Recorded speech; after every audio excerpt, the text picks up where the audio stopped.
కొయ్యడం అంటే ఎంత వికృతంగా ఉంటారో, ఎంత ఇక వెళ్ళి ఎవరి దగ్గర నేను అందగత్తెనని చెప్పుకోకుండా ఉండడానికి లక్ష్మణుడు విరూపవతిని ఎందుకు చెయ్యవలసి వచ్చిందో, ఎందుకు ముక్కు చెవులు కోశాడో అప్పుడు అర్థమైంది.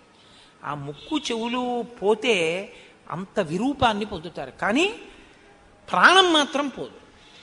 ఏదో వైటల్ ఆర్గాన్ని తీసేసినట్టుగా మాత్రం కాదు. ఎందుకంటే ముక్కు కోసేసినంత మాత్రాన ఊపిరాడకపోదు, చెవులు తీసేసినంత మాత్రాన వినపడవలసినవి వినపడకుండా ఉండవు. ఇక నుంచి కనీసం ఆవిడ ఈ మాట అనకూడదు, జాగ్రత్తగా వినాలి, జాగ్రత్తగా చూస్తూ ఉండాలి, జాగ్రత్తగా వాసనలు గ్రహిస్తూ ఉండాలి తప్ప ఇష్టం వచ్చినట్టు. ప్రధాన ప్రయోజనం ఒక్కటే, స్పష్టంగా రాముడు చెప్తున్నాడు, విరూపను చెయ్యి, చంపమని చెప్పలేదు. ఇక ఎప్పుడూ ఇటువంటి కామోద్రేకం పొందకూడదు, ఈవిడ ఎవరినీ బాధ పెట్టకూడదు. కాబట్టి వెంటనే లక్ష్మణమూర్తి ఆ ముక్కు చెవులు కోసేశారు. ఇప్పుడు ఆవిడ పెద్ద కేక వేసుకుంటూ, పెద్ద గర్జన చేసుకుంటూ ఆ కారిపోతున్నటువంటి నెత్తుటితోటి కరుడు అనబడేటటువంటి ఆవిడ సోదరుడి దగ్గరికి వెళ్ళి పడిపోయింది. అక్కడే జనస్థానంలో ఆయన 14,000 మంది రాక్షసులతోటి ఉంటున్నాడు.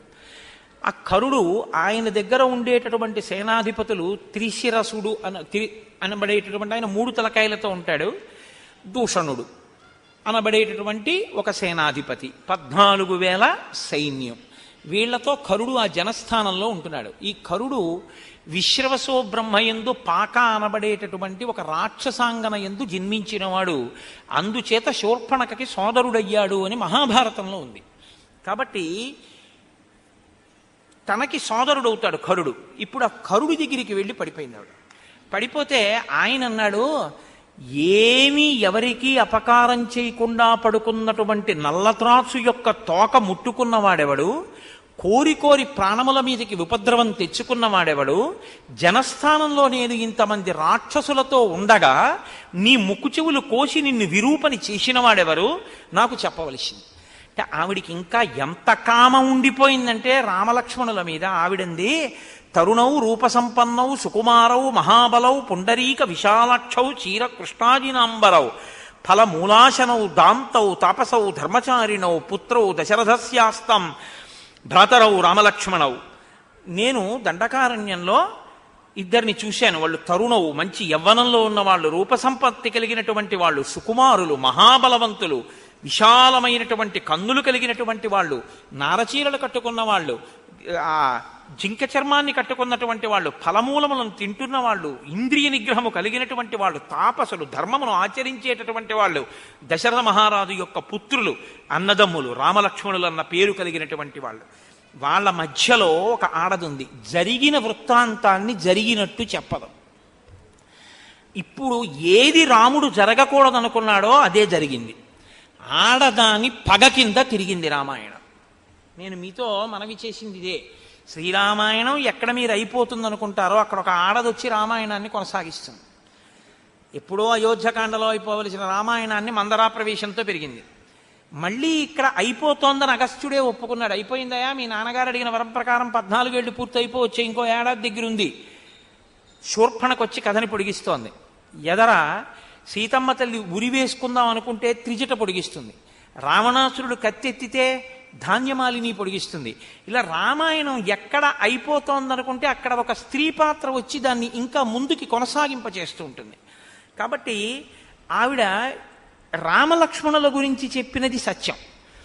నేను రామలక్ష్మణుల్ని కామించాను, కానీ రాముడు తన భార్య అయిన సీత యందు అనురక్తి కలిగినవాడు కాబట్టి నన్ను అంగీకరించలేదు. వాళ్ళిద్దరూ నన్ను అంగీకరించకపోతే నేను సీతమ్మని తినేయబోయాను. అప్పుడు లక్ష్మణుణ్ణి పిలిచి నన్ను విరూపని చేయమన్నాడని కొనసాగించాలి ఇప్పుడు కథాభాగాన్ని. అలా కొనసాగిస్తే ఆవిడ హృదయం చాలా మంచిదైంది అని గుర్తు కదండి. సత్యం కదా మాట్లాడుతుంది ఆవిడ. అలా ఎలా మాట్లాడుతుంది? ఇప్పుడు ఎక్కడ మెలిక తిప్పాలో అక్కడ తిప్పుతుంది కథని. అంటే తనది తప్పు లేదు, వాళ్ళదే తప్పన్నట్టు మాట్లాడుతుంది. కరుడన్నవాడి యొక్క రాక్షసత్వం ఏమిటో తెలుసా అండి? తన చెల్లెలు ఎంత గొప్పదో ఆయనకి తెలుసు, కానీ పైన అలా మాట్లాడుతున్నావే, తాపసవు అంటున్నావే, కందమూలములు తిన్నవాళ్ళు అంటున్నావే, దాంతవు జితేంద్రియులు అంటున్నావే, అలాంటి వాళ్ళు నీ ముక్కు చెవులు ఎందుకు కోశారు? కేవలం ఒక చిన్న కారణానికి కోసేస్తారా? అని విచారణ చేసే ప్రయత్నం ఆయన చేయడు. తలుచుకున్నప్పుడే తాత పెళ్ళి అంటారే అటువంటి వాళ్ళకి ఏమిటంటే అవకాశం దొరికితే చాలు వెళ్ళి మీద పడిపోవడం ఎవరి మీద. ఇప్పుడు ఆవిడంది, తరుణీ రూపసంపన్న సర్వాభరణ భూషిత దృష్టా తత్ర మయా నారీ తయోర్మధ్యే సుమధ్యమ తాభ్యాం బుభాభ్యాం సంభూయ ప్రమదాం అధికృత్యతాం ఇమాం అవస్థాం నీతాహం యథా అనాథా సతీ తథా. ఆమె వాళ్ళ మధ్యలో ఒక కాంత ఉంది, చాలా అందగత్తె. ఇప్పుడు ఎలా అందగత్తెగా కనపడుతోంది అంటే, తనకి అనుకూలంగా కథని ఎప్పుడు మార్చుకుందామనుకుంటే అప్పుడు ఆవిడ ఎవరిని పణంగా పెట్టిందంటే సీతమ్మనే పణంగా పెట్టి మాట్లాడింది. ఒక ఆడదాని కక్ష ఎవరి వైపుకి తిరిగిందంటే ఆడదాని వైపుకే తిరిగింది. ఎందుకని అంటే ఆ స్థానం భర్తీ అయి ఉండడమే తను ఆ స్థానాన్ని ఆక్రమించలేకపోవడానికి కారణం. అంటే పగంతా సీతమ్మ వైపుకే తిరిగింది. అందుకేగా అగస్త్యుడు అన్నాడు, ఇక సీతమ్మ నువ్వు తిరగకుండా కూర్చోవలసిన సమయం ఆసన్నం అవుతోందని, ఆవిడ చేరాలి శిశుపావృక్షం కిందకి. కాబట్టి అనాథని ఎలా అవమానిస్తారో అలా నేను ఆమె జోలికి వెడితే, అంటే మనం రాక్షసులం కాబట్టి అందంగా కనపడినటువంటి దాన్ని తినడం వాళ్ళకి ఇష్టం. మన లోకంలో ఎలా ఉంటుందంటే, అక్కడ యాపిల్ పండు, ఓ కమలా పండు, ఓ బత్తాయి పండు, ఓ ద్రాక్ష పళ్ళ గుత్తి ఉన్నాయనుకోండి, మీకు అవసరం ఉన్నా లేకపోయినా మంచి గులాబీ రంగులో పొటమరించినట్టుగా ద్రాక్ష పళ్ళు, ఇంతంత కమలా పళ్ళు, ఇంతంత మామిడి పళ్ళు ఉన్నాయనుకోండి, మామిడి పండు అప్పటికప్పుడు తినడం కష్టం. దానికి ఏదో పళ్ళె ఉండాలి, పక్కకి వెళ్ళాలి, దాన్ని తినాలి, చేతులు నిండా పడుతుంది, కడుక్కోవాలి. అదే ద్రాక్ష పండు అనుకోండి, ఇలా అని నోట్లో పడిచుకోవడం తేలిక. కాబట్టి ఆ ముగ్గురులో నువ్వు సీతనే ఎందుకు తిందాం అనుకున్నావు ముందు? ఓ ద్రాక్ష పండు అంత నదరగా ఉంది కాబట్టి నేను సీతమ్మని తినడం కోసమని వెళ్ళాను, సీతమ్మ జోలికి వెళ్ళాను. వాళ్ళిద్దరు ఏం చేశారో తెలుసా? ఆ పాటి దానికి ఇలా కోసేశారు ముక్కు చెవులు, విరూపం చేసేశారు. నీ దగ్గరికి వచ్చి పడిపోయాను, అన్నయ్య నువ్వు నన్ను సఫలీకృత మనోరథను చెయ్యాలి. ఇప్పుడు నా కోరిక ఏమిటో తెలుసా? సఫేనం పాతుమిచ్చామి రుధిరం రణమూర్ధని. యుద్ధంలో నువ్వు వాళ్ళ ముగ్గురిని చంపేస్తే వాళ్ళ శరీరములలోంచి పైకి ఉబికి వస్తున్నటువంటి నురగలతో కూడిన నిత్తుటిని నేను పానం చెయ్యాలి. అది నా కోరిక. కాబట్టి నువ్వు వెంటనే వాళ్ళ ముగ్గురిని చంపే. అది ఏమన్నా చిన్న పని అండి, వెళ్ళి ఒకసారి ఉత్తరీయం అడిగి పట్టరా అన్నంత తేలికేం కాదు కదా. అంతే, ఆయన ఉద్ధతి కూడా అలాగే ఉంటుంది. రాక్షసుడంటే వినదగునెవ్వరూ చెప్పినా అన్నట్లుగా వినినంతనే వేగపడక వివరింపదగున్ కనికల్ల నిజము తెలిసిన మనుజుడే పోనీతి పరుడు మహిళోషుమతి. ఆయనకి అదేం అక్కర్లేదు, విన్నాడంతే. పగ ఎక్కడెక్కడ ఎవడి మీద తగువుకెళ్ళడానికి అవకాశం దొరుకుతూ ఉంటుందా అని వాళ్ళు వెతుక్కుంటుంటారు. అప్పుడు వెంటనే ఆయన ఏమన్నాడంటే, 14 మహాబలాన్, ఓ 14 మంది బలవంతులైనటువంటి వాళ్ళని పిలిచాడు. పిలిచి, మీరు ఆ రామచంద్రమూర్తి మీదకి యుద్ధానికి వెళ్ళండి, రామలక్ష్మణుల్ని సంహరించి రండి. వాళ్ళు అనుకున్నారు సీతారామలక్ష్మణులు తాపసులు నరులు, పెద్ద చంపడం పెద్ద విశేషం ఏమిటి, వాళ్ళు పెద్ద గండ్రకత్తులు వేసుకుని వెళ్ళిపోయారు. దాని గురించి పెద్ద నేనేం వర్ణన చేయవలసిన అవసరం అందులో ఏం ఉండదు. వాళ్ళు వెళ్ళిపోయి ఆయన్ని యుద్ధానికి పిలిచారు. ఆయన అన్నాడు, మీరెవరు, ఎందుకు వచ్చారు యుద్ధానికి అని అడిగారు. ఆయన విషయం కనుక్కోకుండా అలా వీళ్ళల్లా ఆయన చంపేస్తే అప్పుడు రాముడికి కరుడికి తేడా ఏమి ఉండదు. అంటే వాళ్ళు ఇదిగో ఫలానా కారణానికి నువ్వు శూర్పణకి అవమానం చేసావుట, అందుకని నిన్ను చంపేయడానికి వచ్చేసామే అన్నారు. ఆయన అన్నాడు, మీరు నన్ను చంపేయడం ఏమిటి? నేను ఒక ధార్మికమైన మార్గంలో ఉన్నవాణ్ణి, ధార్మికమైన నిష్ట కలిగినటువంటి వాణ్ణి. మీరు నా జోలికి వస్తే మాత్రం మీరు 14 మంది మిగలరని గుర్తించండి. వాళ్ళు అలా ఏం మాటలకి వినేటటువంటి వాళ్ళు కారు. కాబట్టి ఇప్పుడు 14 మంది ఆయన మీదకి యుద్ధానికి వెళ్ళారు. ఆయనకి అది పెద్ద విశేషం ఏముంటుందండి రామచంద్రమూర్తికి? 14 మంది యొక్క గుండెలు చీల్చి అసలు పారేశాడు. ఒకేసారి 14 బాణములను ప్రయోగించాడు. అవి వీళ్ళ గుండెలను చీల్చి భూమిలో గుచ్చుకుని వెనక్కి తిరిగి వచ్చాయి. 14 మంది తెగటారిపోయారు. విచిత్రం ఏమిటంటే దీనికి ముక్కు చెవులు తెగిపోయి ఇంకా నెత్తురు కారుతున్నా ఈవిడ కూడా వచ్చింది వెనకాల శూర్పణఖ. ఎందుకో తెలుసా అండి? ఆవిడ కోరిక పగ, కామము దేని కింద మారిందంటే పగగా మారింది. ఇది కదూ లలితా సహస్రనామ స్తోత్రంలో అమ్మవారి చేతిలో ఒక చేతిలో 5 పుష్పబాణములు ఉంటాయి. మనోరూపేక్షకోదండ పంచతన్మాత్రశాయక. ఆవిడ క్రోధాకార అంకుశోజ్వల. అమ్మవారి అనుగ్రహం ఉంటే నాకు ఈ దిక్కుమాల కోపం ఏమిటని కోపం మీద కోపం వస్తుంది. కోపం మీద కోపం వచ్చింది అంటే మీరు సాధకుడు అయ్యారని గుర్తు. అమ్మవారి అనుగ్రహం ఉంటే కోపం మీద కోపం, అమ్మవారి అనుగ్రహం లేనంతసేపు కామం తీరకపోతే కోపం, తీరితే తృప్తి, తీరకపోతే కోపం. అక్క చెల్లెళ్ళు రెండు పక్క పక్కనే ఉంటాయి. కాబట్టి ఇప్పుడు ఆవిడికి కోరిక తీరలేదు కాబట్టి ఏది పుట్టింది, పక్కన పగ పుట్టింది. ఇప్పుడు ఆ పగ చల్లారాలంటే తన కళ్ళతో చూడాలి, సీతారామ లక్ష్మణులు తెగటారిపోవాలి, ఆ నిత్తురు జుర్రుకోవాలి. అదేమిటి అంత కామించిన స్త్రీ అలా చెయ్యొచ్చా అంటే ఇదే రాక్షసత్వము అన్న మాటకి ప్రతీక. నాకు దక్కకపోతే యాసిడ్ పోసేస్తా అన్నాడు అనుకోండి, ఎప్పుడో రామాయణం అని మీరు అనుకోవద్దు, ఇప్పటికీ శూర్పణఖ బతికే ఉంది ఆయన యందు అని గుర్తు.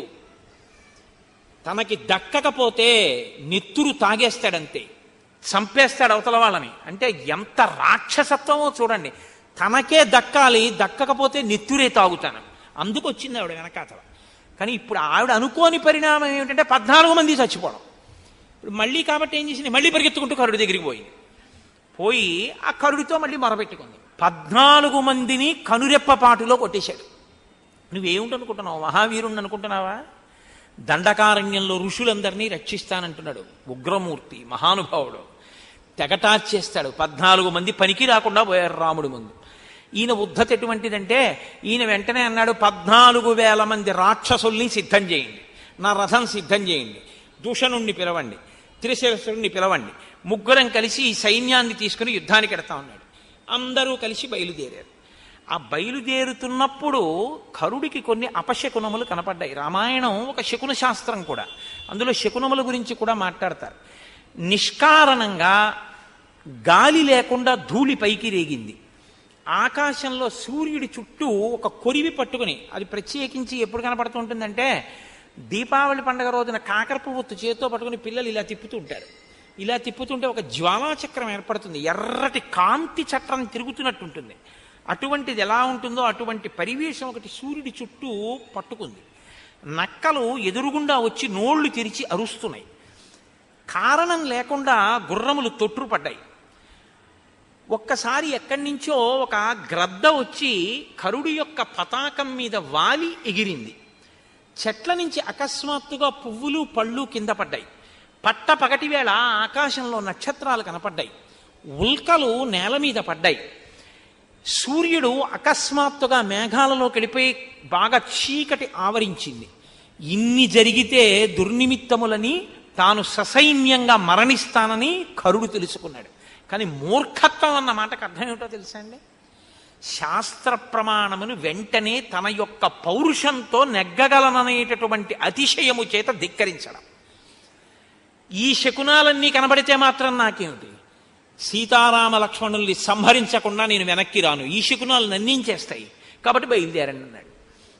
ఇప్పుడు 14,000 మంది యుద్ధానికి బయలుదేరుతుంటే ఎక్కడ లేనటువంటి పెద్ద కోలాహలం ధ్వని బయలుదేరాయి.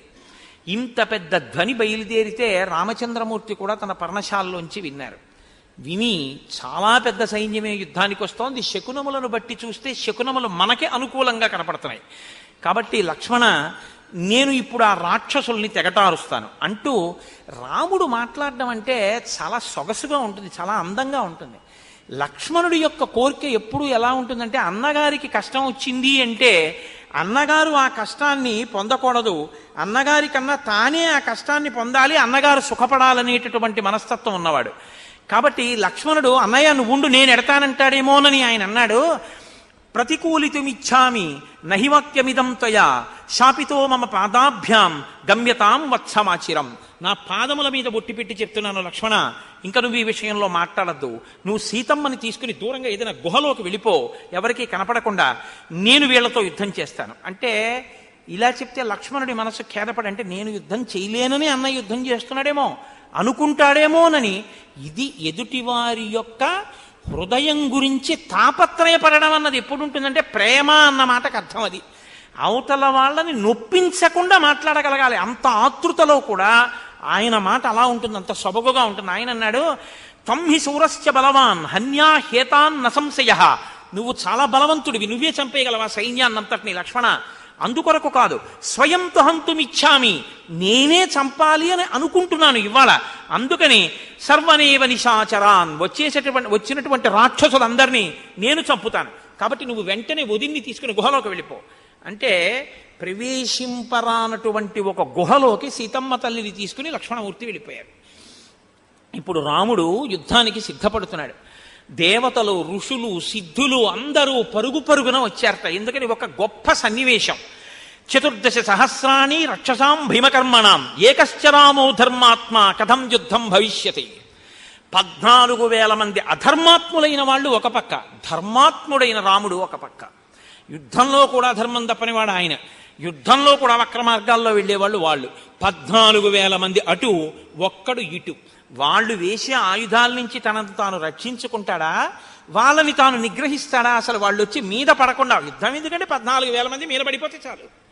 14,000 మందిని ఒకడే నిగ్రహించాలి. నిగ్రహిస్తాడా? ఇది చూడవలసిన విషయం. నిగ్రహించగలడు, వాళ్ళకి తెలుసు. కానీ అసలు ఆ అందం ఏమిటో చూడాలి, ఆ యుద్ధం ఏమిటో చూడాలి. ఇవాళ అందరూ వచ్చి ఆకాశంలో నిలబడ్డారట. మహర్షి అంటారు, చాలా గొప్ప మాట వాల్మీకి మహర్షి, ఆయన రచనకి నేను కితాబులు ఇవ్వడమా? అటువంటి రచన చేత మనం పవిత్రులం కావడమే తప్ప గంగాజలలవ కణికా పీత అని శంకరాచార్యులు వారు చెప్పినట్టు వాల్మీకి రామాయణంలో ఒక్క శ్లోకమైన చదువుకుని జీవితాన్ని తరింప చేసుకోవడమే. బభూవ రూపం క్రుద్ధస్య రుద్రస్యేవ పినాకినః.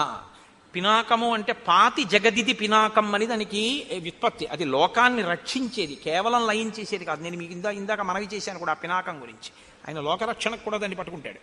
ఆ పినాకం అనేటటువంటి ధనస్సు పట్టుకున్నటువంటి పరమేశ్వరుడు లోకాల్ని లయం చేసినప్పుడు నిలబడిన రూపం ఘోర రూపంగా ఎలా ఉంటుందో అంటే ఆ రూపాన్ని చూడడం ఎవరికీ శక్యం కాదు. అంత భీకరమైనటువంటి స్థితిలో ఉంటుంది ఆ రూపం. అందుకే మీరు బాగా గుర్తుపెట్టుకోండి, సనాతన ధర్మంలో కష్టపెట్టేవాడు సుఖపెట్టేవాడు అని ఇద్దరు ఉండరు. ఒకడు భయపెట్టేవాడు, కాబట్టి ఇప్పుడు ఆ భయపెట్టేవాడి నుంచి పారిపోతే ఒకడు రక్షించేవాడు ఒకడు ఉంటాడు. వీడు భయపెట్టడానికే ఉంటాడు, వాడు రక్షించేవాడు ఉంటాడు అని ఇద్దరు ఉండరు. భయకృత్ భయనాశన. ఎవడు భయపెడతాడో వాడే భయాన్ని పోగొడతాడు. ఎవడు కష్టాన్ని ఇస్తాడో వాడే కష్టాన్ని తొలగిస్తాడు. కష్టం ఇవ్వడానికి, సుఖం ఇవ్వడానికి, కష్ట సుఖాతీతమైన జ్ఞానం ఇవ్వడానికి, జ్ఞానమిచ్చి మోక్షం ఇవ్వడానికి ఒక్కడే ఉంటాడు తప్ప ఇంకొకడు ఉండడు సనాతన ధర్మంలో. ఆ ఒక్కడే ఉంటాడు. ఆ ఒక్కడు అనేకంగా కనపడుతుంటాడు అంతే. కాబట్టి ఇప్పుడు ఎవరికి అది ఘోర రూపం? ఘోర రూపం ఎవరికంటే ఎదురుగుండా వచ్చేటటువంటి 14,000 మందికైన దుర్నిరీక్షుడు. అది వాల్మీకి మహర్షి యొక్క హృదయం. అక్కడ అది రుద్రస్వరూపం. ఆ స్వరూపం యొక్క తేజస్సు ముందు వాళ్ళు మడిసిపోవలసిందే. అగ్నిహోత్రంలో పడేటటువంటి మిడతల దండు ఎలా పడిపోతుందో అలా పడిపోతారు తప్ప రుద్ర తేజస్సు ముందు నిలబడడం అనేటటువంటిది ఇక సాధ్యం కాదు. అది లయం చేసేస్తుంది, పడగొట్టేస్తుంది. కాబట్టి ఇప్పుడు రుద్రుడు క్రుద్ధుడై పినాకం పట్టుకుని నిలబడితే ఎలా ఉంటాడో అలా ఉన్నాడు. ఇప్పుడు అలా ఉన్నాడు కాబట్టి అటువంటి స్వరూపమే మనం చూస్తే మనకి కూడా అలాగే భయం వేస్తుందా? రాముడు కోదండం పట్టుకుని అలా నిలబడినటువంటి రూపాన్ని చూస్తే భయపెడుతుందని మీరు అనుకోకూడదు. ఎందుకో తెలుసా అండి, మీకు నేను ఒక ఉదాహరణ చూపిస్తాను. అశ్వత్థామ విడిచిపెట్టినటువంటి అస్త్రం ఉత్తర గర్భంలోకి వెళ్ళిపోయింది, ఇంకా పిండాన్ని చెనకబోతోంది. లోపల ఆ పరీక్షిత్ ఉన్నాడు, ఇంకా శిశువు ఆయన. ఆ లోపల ఉన్నటువంటి పసిపిల్లవాడి యొక్క ఆర్తనాదాన్ని తల్లి వింది. విని 5 మామగారులున్నా కాదని వెళ్ళి కృష్ణ పరమాత్మ యొక్క పాదాల మీద పడింది. అయ్యా నువ్వు నన్ను రక్షించాలి ఏంది ఆవిడ. ఇప్పుడు రక్షించాలి అంటే ఒక కాలు పైకెత్తి రథంలోకి ఎక్కడానికి సిద్ధంగా ఉండి ఒక కాలు కింద పెట్టి ఉన్నటువంటి కృష్ణ పరమాత్మ ఆమె యొక్క ఆర్తిని, ఆమె యొక్క శరణాగతిని లెక్కలోకి పెట్టుకున్నాడు అంతే. ఇక్కడే ఉన్న కృష్ణుడు ఒక్కసారి ఉత్తరాగర్భంలోకి ప్రవేశించాడు. ఎలా ప్రవేశించాడు? సుదర్శన చక్రం పట్టుకుని లోపలికి ప్రవేశిస్తే ఈ పిండం లోపల ఉన్న పిల్లవాడికి కూడా బ్రహ్మాస్త్రపు యొక్క తేజస్సులని తనలోకి తీసుకోగలిగినటువంటి భయంకరమైన తేజస్సుతో ఉన్న రూపంగా పరీక్షిత్తు చూశాడనుకోండి, కళ్ళు ఎగిరిపోతాయి పిండానికి కదండి. అది మధ్యం తినటువంటి మార్తాండ బింబం లాంటి స్వరూపం. అది సహస్ర సూర్యుల పగిది ప్రకాశిస్తుంటుంది. దాన్ని పరీక్షిత్తు చూడలేడు. పరీక్షిత్తు చూసిన రూపం పరమ ప్రసన్నమైనటువంటి రూపం. అది సశంఖ చక్రం సకిరీట కుండలం సపీత వస్త్రం సరసీరుహేక్షణం సహార వక్షస్థల శోభికౌస్తుభం నమామి విష్ణుం శిరసా చతుర్భుజం. అటువంటి స్వరూపం పరీక్షిత్ కనపడుతోంది. అబ్బా ఎంత బాగున్నాడో ఎంత బాగున్నాడో, ఆ పీతాంబరం ఏమిటో, ఎంతందమో ఎంతందమో అని